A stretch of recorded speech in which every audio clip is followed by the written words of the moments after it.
Babus Salam, Al-Ustaz Kiai Anwar Musaddad SPD,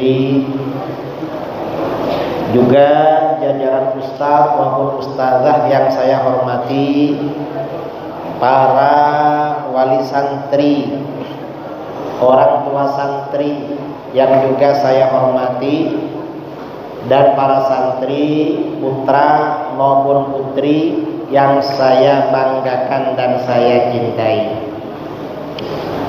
Alhamdulillah, bersyukur pada Allah Subhanahu wa taala untuk pertama kali saya bisa bersilaturahmi di Pondok Pesantren Babus Salam di Tebo ini. Sebenarnya kalau ke Jambi, saya sudah lama sering bolak-balik Jambi. Mengapa? Saya punya rumah, punya madrasah, punya pondok pesantren Al-Hujjah di Muaro Jambi. Jadi tiap bulan, kadang 2 bulan sekali, kadang sebulan 2 kali, saya bolak-balik Jambi, menyambangi pondok yang ada di daerah Sekernan, Muaro Jambi. Sejak tahun 2012. Cuma walaupun saya sering ke Jambi, undangan ceramah yang paling jarang itu di Jambi. Padahal paling sering ke Jambi, tapi undangan paling jarang di Jambi. Yang sering malah ke Batam, ke Pekanbaru, ke Medan, ke Aceh. Itu yang sering. Padahal di sana belum punya pondok. Tapi di Riau sekarang insya Allah juga merintis pondok. Nah, saudara-saudara yang dimuliakan oleh Allah, kita berkumpul pagi kali ini dalam rangka peringatan atau memeriahkan hari kelahiran baginda Rasulullah SAW. Mengapa hari kelahiran beliau perlu kita adakan peringatan, kita meriahkan? Allah Subhanahu wa taala berfirman di dalam Al-Qur'an, "Wa dzakkirhum bi ayyamillah." Sampaikan peringatan pada mereka tentang hari-hari Allah. Jadi dalam Al-Qur'an ada perintah tazkir, menyampaikan peringatan tentang hari-hari Allah. Apa yang dimaksud hari-hari Allah di sini? Kata para ulama salaf dalam kitab-kitab tafsir, bi ayyamin an'amallahu alaihim fiha. Hari-hari di mana Allah memberikan kenikmatan pada mereka. Nah, bulan Maulid ini merupakan hari di mana Allah memberikan kenikmatan yang sangat agung. Mungkin kenikmatan terbesar yaitu lahirnya baginda Rasulullah. Kita ini saudara, satu nikmat dengan lahirnya Rasulullah paling enggak ya. Dan ini seluruh umat manusia. Umat manusia ini sebelum dulu Islam menyebar, rata-rata jorok dan kotor. Umat manusia sudah jorok ya, kotor lagi.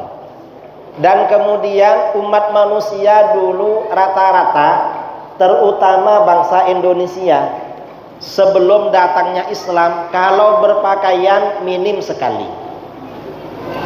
Mengapa minim? Yang laki-laki yang ditutup cuma kemaluan bagian depan aja, pakai alat yang namanya koteka atau semacam bambu gitu ya. Lalu barangnya dimasukkan, lalu dinaikkan menghadap ke atas. Tutupnya besar sekali. Mengapa dibuat yang besar? Agar dikira punya dia besar, padahal kecil. Ini yang ditutup yang laki-laki. Kalau yang perempuan, yang ditutup itu area pusar ke bawah, yang lain pusar ke atas dibiarkan terbuka. Itu cara berpakaian bangsa kita dulu. Setelah Islam datang, bangsa-bangsa di dunia berpakaian rapi, saudara. Banyak kekurangan-kekurangan kita ditutupi oleh Allah. Ini merupakan rahmat Allah. Dan ini kemajuan orang-orang barat di dunia modern itu juga pengaruh dari peradaban Islam. Dulu orang Eropa, orang Amerika gak suka mandi, berhari-hari mau mandi. Itu orang-orang mereka. Setelah Islam ini masuk ke Andalusia, umat Islam sehari semalam paling gak 5 kali cuci muka, dan paling gak mandinya 2 kali. Akhirnya orang-orang barat ikut mandi. Ini barokahnya lahirnya baginda Rasulullah. Jadi memang benar-benar rahmat, benar-benar nikmat yang agung lahirnya baginda Rasulullah SAW bagi umat manusia. Nah, lalu apa pentingnya kita merayakan peringatan, ya, atau memeriahkan peringatan Maulid Nabi SAW? Pentingnya kita ini memperkuat keimanan dengan memperkuat rasa cinta. Cinta kita kepada Rasulullah diperkuat. Dengan cinta semakin kuat, keimanan juga semakin kuat. Mengapa begitu? Biasanya dalam acara-acara maulid, para ulama, para kiai, para asatidz, para tuan guru akan menguraikan, menjelaskan berbagai aspek keagungan baginda Rasulullah SAW. Bahwa Rasulullah itu manusia paling utama, Rasulullah itu manusia paling sempurna, Rasulullah itu manusia paling mulia. Dan itu bukan hanya dipropagandakan, saudara, bukan pencitraan, bukan, tetapi memang para rasul, para nabi memang manusia paling sempurna. Ini hubungannya dengan akidah Ahlus Sunnah wal Jamaah. Gimana kepribadian para nabi? Para nabi itu gak sama dengan manusia biasa. Mengapa gak sama? Kata para ulama, yang namanya para nabi itu adalah akmalun nas, manusia yang paling sempurna. Sempurna apanya? Para nabi itu manusia paling sempurna. Apanya yang paling sempurna? Khalqan wa khuluqan, budi pekerti maupun bentuk fisik. Jadi akhlaknya paling sempurna, fisiknya paling sempurna. Kalau akhlak ini sudah maklum, para nabi akhlaknya memang mencapai puncak kesempurnaan. Kita punya guru, punya tuan guru, punya kiai, akhlaknya baik sekali. Orang-orang senang dan segan pada beliau. Dibandingkan akhlaknya para nabi belum ada apa-apanya. Akhlak para nabi memang benar-benar mencapai puncak paling sempurna. Itu secara akhlak. Bukan hanya secara akhlak, saudara. Para nabi ini juga paling sempurna secara fisik. Apa contohnya secara fisik? Misalnya kekuatan. Para nabi ini secara fisik kekuatannya 40 kali orang biasa. Mengapa 40 kali orang biasa? Ibu-ibu kalau punya anak perempuan yang ngelamar 2 orang ustadz, sama-sama ganteng, cuma ustadz satunya tidak begitu kuat, satunya kuat sekali. Kira-kira ibu-ibu suka yang mana? Suka yang kuat apa yang kurang kuat? Suka yang kuat. Mengapa suka yang kuat? Kuat itu kesempurnaan. Kalau gak kuat, kekurangan. Baginda Rasulullah SAW istrinya 9. Beliau usia sudah di atas 50 tahun. Istrinya 9. Kalau mereka semuanya lagi suci semua, gak datang bulan, semuanya didatangi dalam semalam. Walaupun mendatangi istrinya 9 orang dalam semalam, Rasulullah masih sholat tahajud, masih menjadi imam subuh. Kalau ada jenazah masih bertakziah, mengantarkan ke kuburan, masih mengajar, masih sehat. Itu Rasulullah. Istrinya kalau orang Jambi, orang Tebo, kira-kira gimana? Nggak perlu 9 saudara. Istrinya 1, kalau tiap malam minta nggak keluar ke kebun, libur ke kebun sawit. Mengapa? Tidur terus, kecapean, loyo. Ini beda memang. Para nabi ini sehat-sehat, kuat-kuat. Itu para nabi. Ini baru kekuatan fisik. Belum lagi aspek yang lain dari segi fisik. Apa? Misalnya ketampanan. Para nabi ini, kata para ulama, di antara sifat wajib para nabi, mereka adalah ajmalun nas, manusia paling ganteng, paling tampan, paling handsome. Dan biasanya orang-orang suka yang ingin punya suami ganteng. Santriwati kalau menikah nanti ingin suami yang ganteng apa yang biasa-biasa?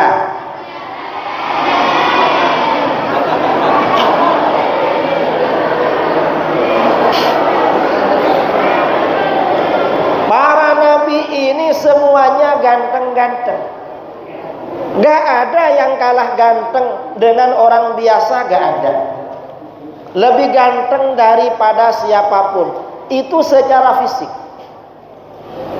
Dalam hadis ya dari Anas bin Malik, Rasulullah SAW bersabda, "Ma ba'atsallahu nabiyyan illa hasanal wajhi hasanas saud." Allah tidak mengutus seorang nabi kecuali seseorang yang tampan wajahnya, merdu suaranya. Para nabi ini ganteng-ganteng, suaranya merdu-merdu. Wa kana nabiyyukum ahsanahum wajahan wa ahsanahum sautan. Dan nabi yang diutus pada kalian adalah nabi yang paling tampan wajahnya, paling merdu suaranya. Ini nabi kita. Mengapa para nabi ganteng-ganteng? Kalau orang gak ganteng dicela saudara, dicela. Karenanya di dalam Al-Quran, orang-orang kafir gak ada yang mencela nabi karena bentuk fisik, gak ada. Paling mereka difitnah, dibilang gila, dibilang kena sihir, biasanya begitu. Mengapa? Secara fisik paling ganteng. Mengapa para nabi paling ganteng? Kalau ada nabi kalah ganteng dengan umatnya, nanti orang yang dari jauh dan belum kenal datang untuk berziarah akan keliru mana yang nabi, mana yang bukan. Dan ini sering terjadi. Kalau ada ustadz, tuan guru, kiai, penceramah belum dikenal orang, sopirnya lebih gagah. Kadang-kadang sopirnya yang dikira kiainya. Saya ini dulu beberapa kali saya pulang dari pondok, saya ini belajarnya murni di pondok.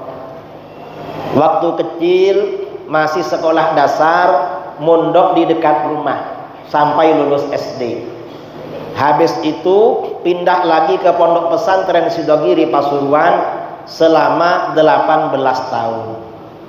Umur 30 tahun disuruh pulang oleh orang tua karena mau dinikahkan. Jadi memang hanya di pondok.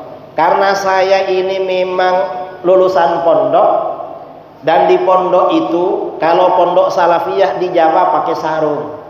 Sampai sekarang saya kemana-mana pakai sarung. Mengapa pakai sarung? Karena memang nggak punya celana panjang. Ada celana pendek atau celana dalam gitu. Memang murni alumni pondok.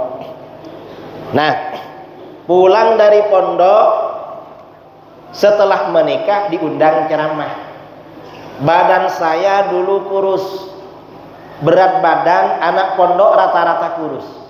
Berat badan saya 40 kilo dulu. Setelah sering ke Jambi, berat badan saya 65 kilo. Karena makanan Sumatera cocok buat saya, makanya gemuk. Nah, saya diundang ceramah Isra Mi'raj di Denpasar. Waktu itu tahun 2009 masih kurus.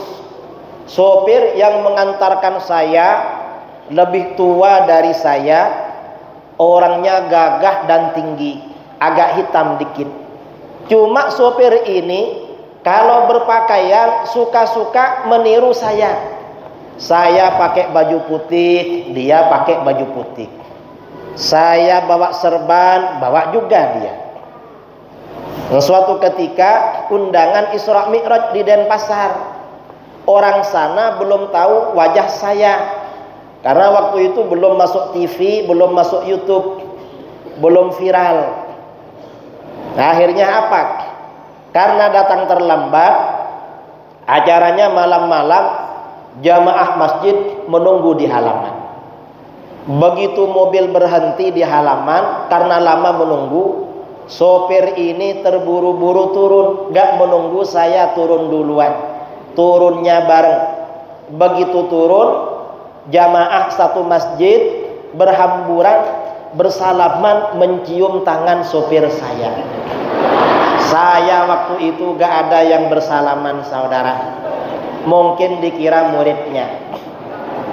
Begitu masuk ke dalam masjid, saya duduk di depan, jamaah tolah-toleh semua. Loh, kiai kemana kok gak ada?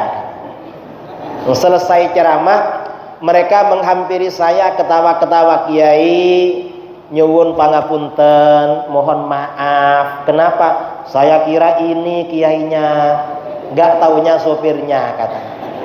Saya bilang gak apa-apa kalau tadi keliru, tapi pulangnya jangan keliru lagi. Nah, artinya apa? Kalau kiai, kalau ustadz, walaupun tidak gagah gak apa-apa. Tapi kalau nabi gak ada yang begitu. Para nabi ini memang gagah-gagah, ganteng-ganteng. Oleh Allah, hatta bahkan bentuk fisiknya dijaga.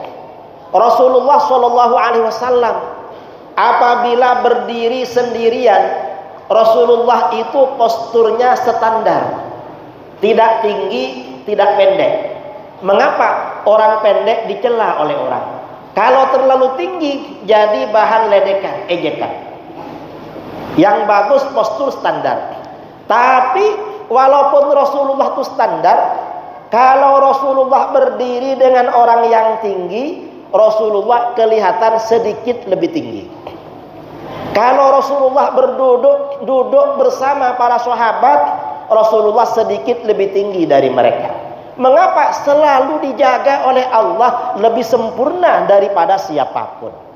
Ini adalah di antara sifat kesempurnaan para nabi. Ini yang diajarkan di dalam buku Akidah Ahlus Sunnah wal Jamaah. Harus tahu, saudara.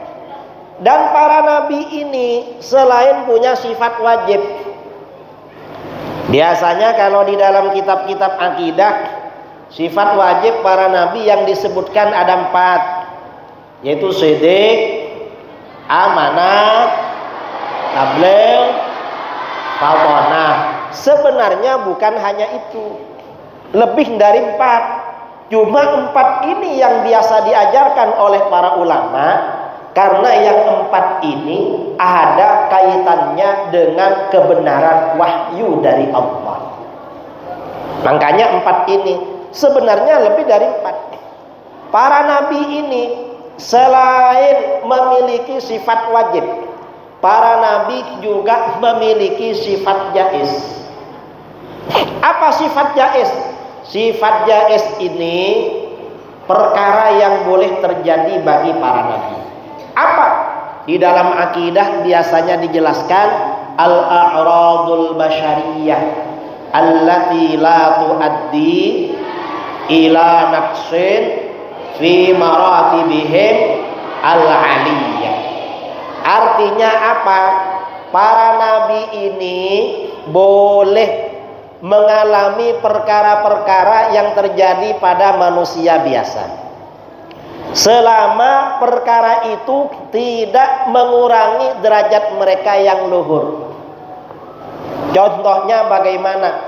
Manusia biasa dari waktu ke waktu mengalami sakit, mungkin karena kecapean, karena cuaca, faktor makanan, bisa sakit. Para nabi bagaimana? Bisa sakit juga, asalkan sakit yang tidak menurunkan derajat. Kalau sakit menurunkan derajat, ya terjadi. Contohnya apa? Misalnya stres, gila, sinting, atau penyakit belang ya, atau lepra, atau buta, gak terjadi bagi para nabi. Mengapa? Karena itu penyakit-penyakit yang menurunkan derajat. Contoh lain ya, sifat kemanusiaan yang boleh terjadi bagi para nabi. Manusia ini, orang kalau banyak beraktivitas biasanya ngantuk apa gak ngantuk? Betul, ngantuk. Para nabi juga ada ngantuk, tapi ngantuknya beda. Gimana? Kalau manusia biasa begitu mengantuk biasanya langsung sering menguap, begitu, mulutnya menganga. Kalau para nabi gak ada yang menguap. Mengapa? Karena menguap itu dari setan. Makanya orang kalau menguap disunnahkan ditutup, karena kalau dibuka setan tertawa terbahak-bahak. Kita gak boleh menyenangkan setan. Setan tuh harus gak suka dengan kita. Ini menguap. Kemudian manusia biasa kalau lelah, capek, biasanya perlu istirahat, yaitu tidur. Para nabi juga tidur, tapi tidurnya beda. Bedanya apa? Para nabi ini walaupun tidur, tanamu a'yunuhum wala tanamu qulubuhum. Kelopak mata mereka yang tidur, hati mereka tak pernah tidur, tetapi senantiasa berzikir kepada Allah. Itu para nabi. Kalau orang biasa baru ngantuk aja sudah lupa daratan, belum tidur hatinya dah tidur duluan, padahal baru ngantuk. Itu beda dengan nabi. Makanya para nabi itu kalau bermimpi, mimpinya merupakan wahyu dari Allah. Kalau orang biasa bermimpi ya macam-macam. Kadang-kadang dari Allah, kadang dari malaikat, kadang dari setan, kadang apa yang menjadi beban dalam pikiran.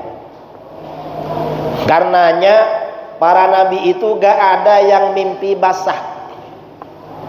Apa mimpi basah itu? Ya pokoknya mimpilah, mimpi dewasa. Para nabi gak pernah. Mengapa? Mimpi basah itu biasanya dari setan. Itu biasanya anak-anak pondok yang sudah puber, lalu hatinya ingin sekali kawin, gak kawin-kawin, akhirnya bermimpi kadang-kadang sudah kawin. Kenapa bermimpi basah? Karena ingin kawin lah. Itu laki-laki biasanya. Ya kadang perempuan. Mengapa perempuan mimpi basah? Karena lama ditinggal suami. Kalau para nabi gak ada saudara seperti itu.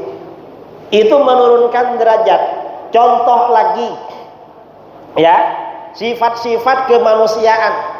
Manusia ini kalau banyak beraktivitas, banyak bergerak, apalagi panas, tidak ada AC-nya, kira-kira berkeringat apa enggak?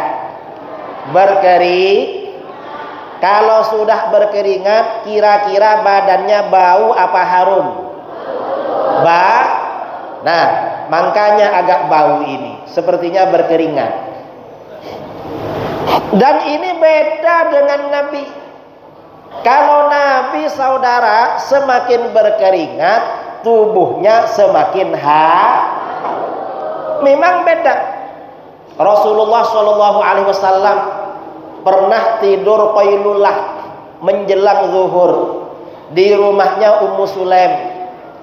Keringatnya mengalir bercucuran. Oleh Ummu Sulaim keringatnya diambil dimasukkan dalam botol. Mengapa? Kata Ummu Sulaim, atyabut tib.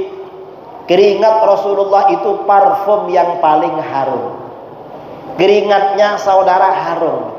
Itu Rasulullah. Makanya kalau kita perlu kipas angin biar gak terlalu berkering. Alhamdulillah. Nah ini kipas anginnya baru menghadap saya ini. Baca sholawat. Salatullah salamullah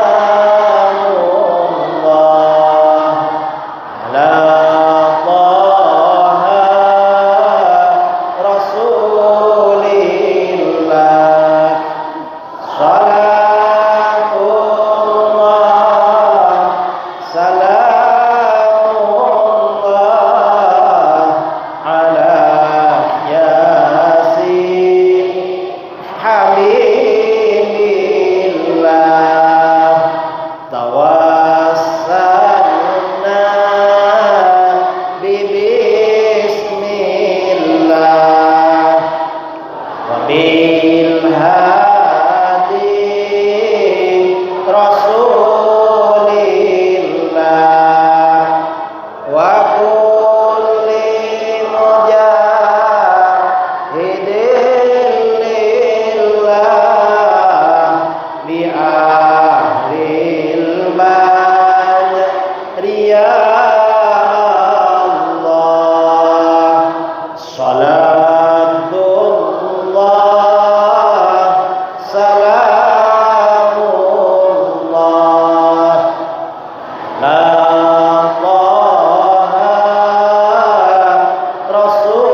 sifat keagungan baginda Nabi yang seperti ini umat Islam harus tahu.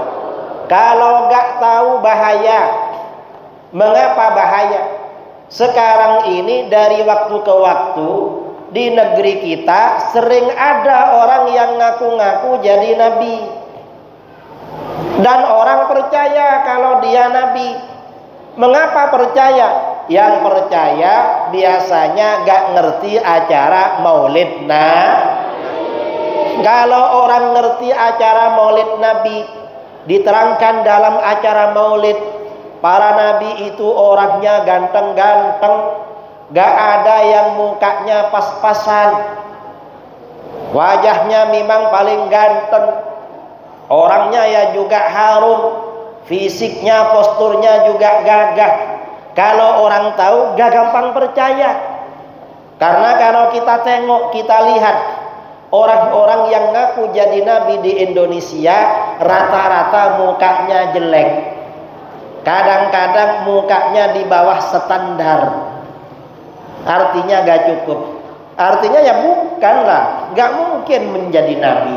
Para nabi ini manusia yang paling sempurna. Nah, kemudian saudara, tadi disampaikan oleh Kiai Anwar, Indonesia ini memang sejak awal disebarkan Islam kepada bangsa kita adalah Islam Ahlus Sunnah wal Jamaah. Itu sejak awal Islam disebarkan, Islam Ahlus Sunnah wal Jamaah. Apa ciri-cirinya Ahlus Sunnah wal Jamaah? Berdasarkan sekian banyak hadis, berdasarkan ayat Al-Quran dan beberapa hadis-hadis sahih dari Rasulullah SAW, ciri-ciri Ahlus Sunnah wal Jamaah itu ada 5. Apa? Yang pertama, mengikuti sunnah Rasul. Yang kedua, mengikuti sunnah Khulafaur Rasyidin.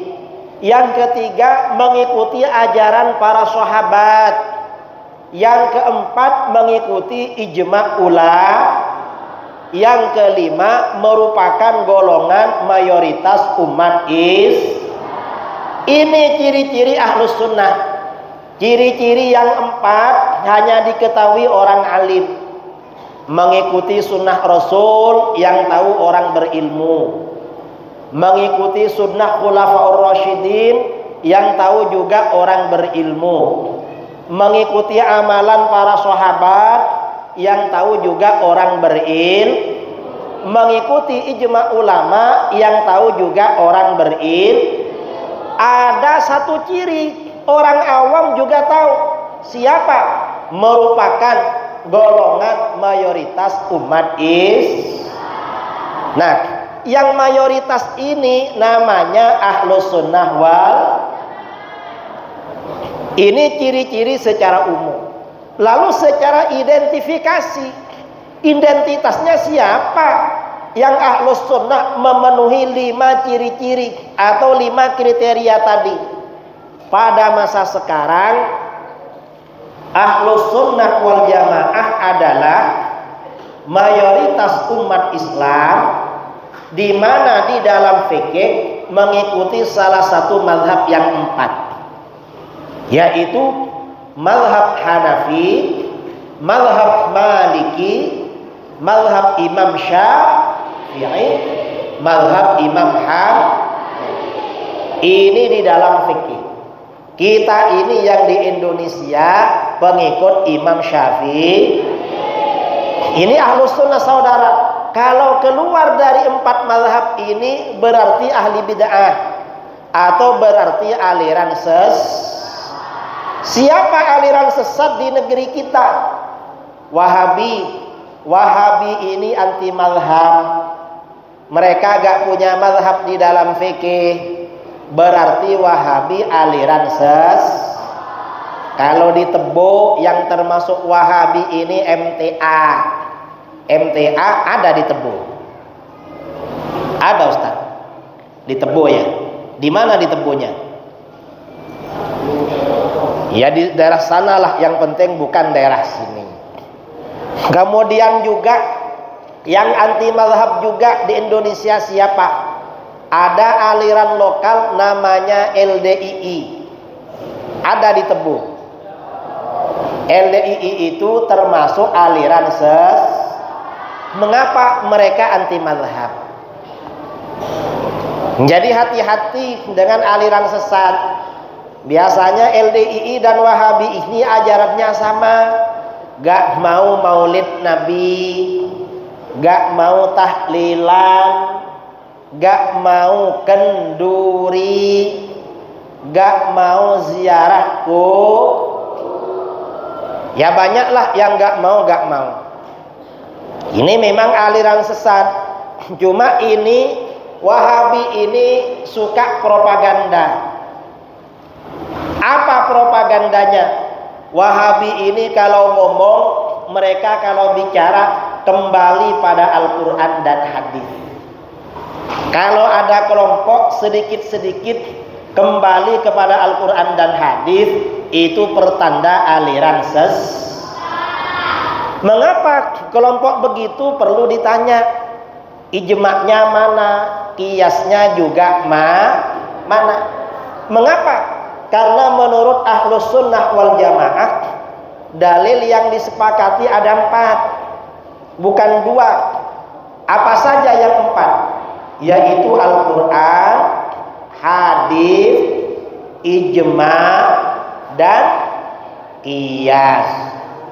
Kalau gak mau sama ijma' dan qiyas, seperti Wahabi dan LDII, berarti itu aliran sesat.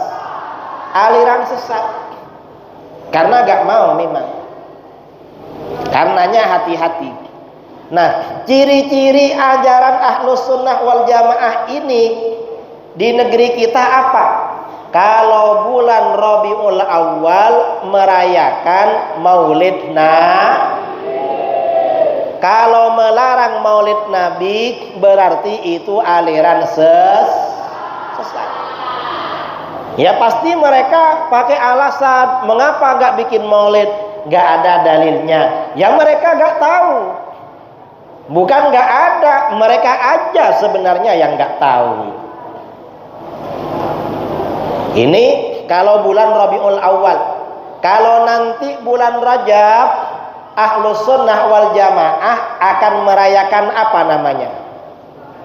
Isra Mi'raj. Kalau melarang Isra Mi'raj berarti aliran Nanti di bulan Ramadan Ahlus Sunnah wal Jamaah akan merayakan Nuzulul. Kalau melarang Nuzulul Quran berarti aliran Kalau ada keluarganya meninggal dunia, maka malam harinya dibacakan tahlil. Ada tahlil di sini.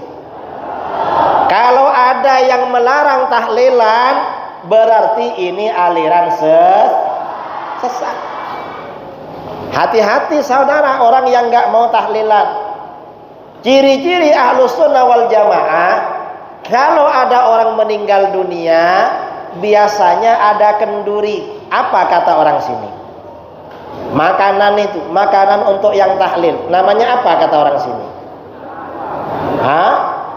Sedekah. Kalau orang Wahabi ada nggak sedekah? Nggak ada. Tapi kalau dihantarkan ke rumahnya, mereka makannya banyak. Cuma nggak mau bikin. Ini sebagian ustadz Wahabi di Jakarta bilang pada saya, Kiai, kami sekarang maulid Nabi katanya. Gimana maulidnya? Kami kalau diundang ceramah maulid datang. Saya bilang, ya walaupun kamu diundang ceramah maulid datang, kamu tetap Wahabi. Mengapa? Kamu gak mau bikin maulid, maunya cuma ceramah Mengapa kalau ceramah maulid mau datang? Mengapa? Karena pulangnya dapat amplop. Kalau dapat amplop berarti tidak tapi sunnah kata mereka. Kalau bikin maulid nanti mengeluarkan isinya dompet alias rugi atau tekor, berarti kata mereka bid'ah. Ini Wahabi saudara.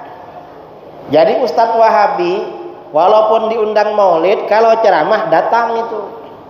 Mengapa? Karena dapat amplop.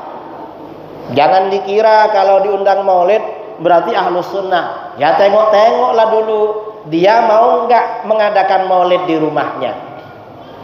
Ini maulid. Nah ini ciri-ciri ajaran Islam Ahlus Sunnah di Indonesia. Kita harus tahu ini, kalau nggak tahu bahaya. Dan kalau punya anak, jangan dimasukkan di pondoknya Wahabi, jangan dimasukkan di sekolahnya Wahabi. Mengapa? Kalau anak kita masuk di pondoknya Wahabi, maka sebentar lagi akan menjadi anak yang durhaka pada orang tua. Kalau punya anak, punya saudara, punya kawan, punya tetangga, anaknya waktunya belajar, ajak ke pondok pesantren Babus Salam. Karena Babus Salam ini ahlus sunnah wal jamaah. Insya Allah akan mendidik anak-anak berbakti pada orang tua. Betul saudara, durhaka pada orang tua. Bulan Februari saya undangan ceramah di Kabupaten Tojo Una-Una, Sulawesi Tengah. Dalam ceramah itu saya bilang, kalau punya anak jangan dimasukkan di lembaga Wahabi. Mengapa? Anak saudara akan menjadi anak yang durhaka pada orang tua. Selesai ceramah, ustadz yang dari sana lapor pada saya, betul Kiai, anak yang belajar di sana jadi anak durhaka pada orang tua. Kok bisa? Teman saya anaknya dimasukkan ke sekolah Wahabi, kelas 1 sekolah dasar. Apa yang terjadi? Dapat 6 bulan dia bilang sama bapaknya, ayah ini sesat loh. Kenapa sesat? Ayah tadi malam ikut tahlilan tetangga sebelah. Sesat itu ya. Kalau ada anak berani menyesatkan orang tuanya, kira-kira itu anak berbakti apa anak durhaka? Anak durhaka. Dapat 1 minggu, anak itu bilang lagi sama bapaknya, ya, ayah ini kok masih sesat sih? Kenapa? Ayah tadi malam ikut maulid Nabi. Itu sesat ya. Berarti dasar anak durhaka. Lalu ada orang tua meninggal dunia, anaknya sudah dewasa ikut Wahabi. Ketika proses pemakaman di kuburan, ustadz yang ada di sana mau baca talqin, oleh anaknya dimarahi, bapak saya jangan dibacakan talqin, itu bacaan sesat. Karena masyarakat dan keluarga tetap membaca talqin, apa yang terjadi? Anaknya ini bersama 2 orang kawannya meninggalkan prosesi pembacaan talqin itu sambil tertawa terbahak-bahak. Dasar anak durhaka. Ingatkan, kalau punya tetangga, punya saudara, anaknya masuk lembaganya MTA, lembaganya Wahabi atau LDII, ingatkan, khawatir nanti jadi anak durhaka. Bahaya itu. Dalam perjalanan waktu, anak Wahabi durhaka lagi. Kalau orang ini anaknya ahlus sunnah wal jamaah, ayahnya pagi-pagi dimakamkan, malamnya di rumah diadakan pembacaan tahlil, lalu diadakan sedekah makan, karena anaknya berbakti pada orang tua. Kalau anaknya ikut Wahabi saudara, ayahnya pagi-pagi dikubur, malamnya tutup pintu, gak ada tahlil, gak ada sedekah. Mengapa? Dasar anak durhaka lagi. Dalam perjalanan waktu, setelah orang tua lama meninggal dunia, anaknya yang ahlus sunnah wal jamaah selalu berziarah ke makam orang tua. Karena anaknya memang anak berbakti. Tapi kalau anaknya ikut Wahabi saudara, ya, kalau ikut Wahabi gak ada ziarah ke makam orang tua. Mengapa? Dasar anak durhaka. Ya gitulah anak durhaka. Perbuatannya agak sesuai. Tahun kemarin saya ngisi di Bintaro, Tangerang Selatan. Saya sampaikan ini, kalau anaknya masuk lembaga Wahabi jadi anak durhaka. Selesai acara, sopir dari DKM masjid itu cerita pada saya, betul Kiai. Mengapa? Kawan saya yang ada di masjid tadi, anaknya dulu belajar di pondoknya Wahabi. Awal-awalnya dibangga-banggakan. Kenapa? Anak saya hafal sekian juz, anak saya rajin ke masjid. Terus sekarang ini kedua orang tuanya sedih, risau dan selalu menangis. Mengapa? Karena anaknya gak mau lagi pulang kepada orang tua. Dasar anak durhaka. Ini kalau anaknya tidak belajar di tempat-tempat ahlus sunnah wal jamaah. Mari baca sholawat lagi. Allahumma sholli ala sayyidina Muhammadin tibbil qulubi wa dawaiha wa afiyatin abadani wa shifaiha wa nuril abasari wa diyaiha wa ala alihi sahbihi wa sallim. Allahumma sholli ala sayyidina Muhammadin tibbil qulubi wa dawaiha wa afiyatin abadani wa shifaiha nuril abasari wa diyaiha wa ala alihi sahbihi wa sallim. Allahumma sholli ala sayyidina Muhammadin tibbil qulubi wa dawaiha